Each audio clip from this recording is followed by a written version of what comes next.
Sekarang ini pasar online itu sudah sangat luar biasa kawan-kawan. Yang sebelumnya itu punya offline, jualan di mall, mereka jualan di pasar, di ruko-ruko, itu sekarang sudah mulai sedikit demi sedikit untuk mereka memasarkan juga melalui online. Kenapa? Karena kita memiliki dua tipe pembeli ya. Ada yang mau lihat langsung barangnya, ada juga yang bisa membeli melalui online dan dikirimkan ke lokasi tujuan. Nah, apalagi sekarang sudah marak adanya dengan orang bisa membeli produk kita dengan cara COD ya, dibayar di tempat atau dibayar di lokasi tujuan. Nah, jadi kawan-kawan, ada 3 hal yang terkadang menjadi hambatan kita dalam kita memulai bisnis online kita. Yang pertama adalah kompetitor. Jadi kita dalam memulai bisnis itu kita harus punya mindset jangan takut untuk bersaing. Kenapa? Karena bisnis kita itu pasti akan ada kompetitornya. Barang atau jasa yang kita jual, yang kita pasarkan yang tidak ada kompetitornya, ada kemungkinan barang itu susah laku.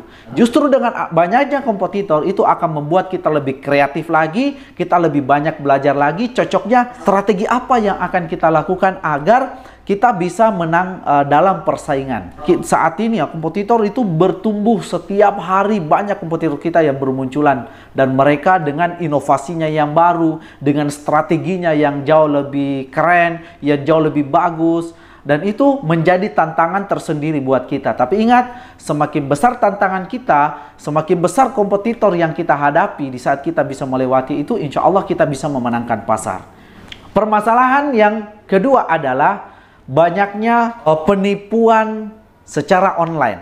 Jadi kawan-kawan, di saat kita jualan online, jangan sampai kita melakukan penipuan. Barang orang pesan warna merah, kita kirimkan mereka warna putih. Atau barangnya tidak dikirim. Nah, dengan adanya banyaknya permasalahan penipuan di lapangan, penipuan online terkadang membuat orang untuk ragu dalam membeli produk secara online ini. Makanya banyak juga konsumen kita itu ingin melihat langsung barangnya atau langsung datang ke toko kita untuk belanja karena mereka takut tertipu.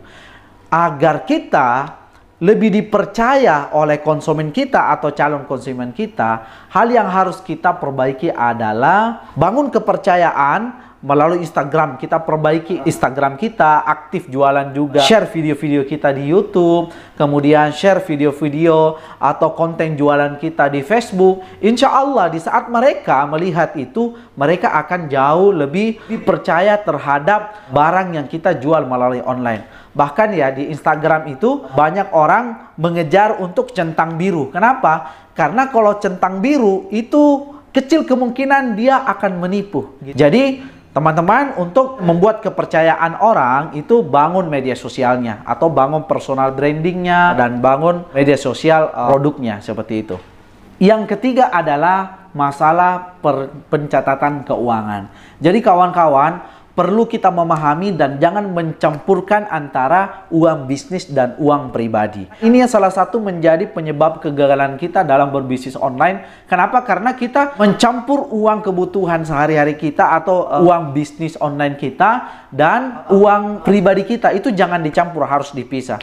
Apalagi sekarang teman-teman bisa mendownload banyak aplikasi pencatatan keuangan yang Anda bisa pakai, dan itu ada yang free, ada yang berbayar. Atau kalau bisnis Anda sudah besar, Anda bisa menyewa konsultan keuangan.